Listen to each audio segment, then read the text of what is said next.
जय मालुकारचे जे PM report आलेले आहेत त्याच्यामध्ये multiple injuries on vital organs स्पष्ट नमूद केलेलं आहे.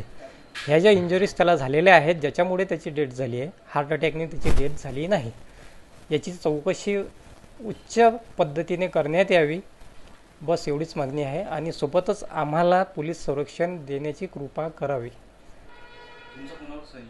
संशय तर कोणावरच नाही सध्या तरी. जेव्हा या गोष्टीची पडताळणी होईल, चौकशी होईल, त्यावेळेला माहिती पडेल नेमकं यामध्ये आरोपी आहे कोण. तो राडा झाल्यानंतर त्याच्यासोबत नेमकं कोण कोण होता आणि तो जेव्हा दवाखान्यात येईपर्यंत त्या 3 तासात काय झालं? राळा झाल्यानंतर आमचेच मोठे भाऊ, एकदम विश्वासीय माणसं, ललित भाऊ यावलकर हे त्याच्यासोबत होते. त्यांनी सांगितल्याप्रमाणे ते त्याला दवाखान्यामध्ये घेऊन आले. त्या वेळेला म्हणजे त्यांच्यावर अविश्वास दाखवण्याची काही गरज नाही. परंतु ह्या ज्या इंजरीज झाल्या आहेत ह्या कशा झाल्या, कुठे झाल्या आहेत हे पोलिसांना शोधणं अत्यंत गरजेचं आहे. त्यानंतरच आपल्याला कळेल की नेमकं काय प्रकरण आहे. म्हणजे अटॅकनं मृत्यू त्याचा झाला? बिलकुल. जर PM रिपोर्टमध्ये स्पष्ट असं दिलेलं आहे, shock due to multiple injuries on vital organs, तर काही प्रश्न नाही. तर त्यांनी डायरेक्टली दिलं असतं त्याच्यामध्ये death due to heart attack.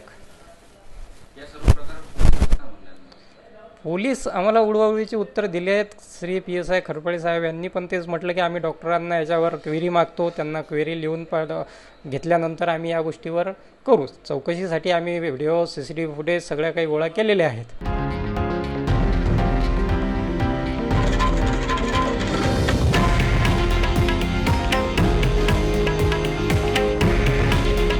हे आहे देशातील नंबर 1 न्यूज नेटवर्क आणि आपण पाहत आहात TV9 मराठी.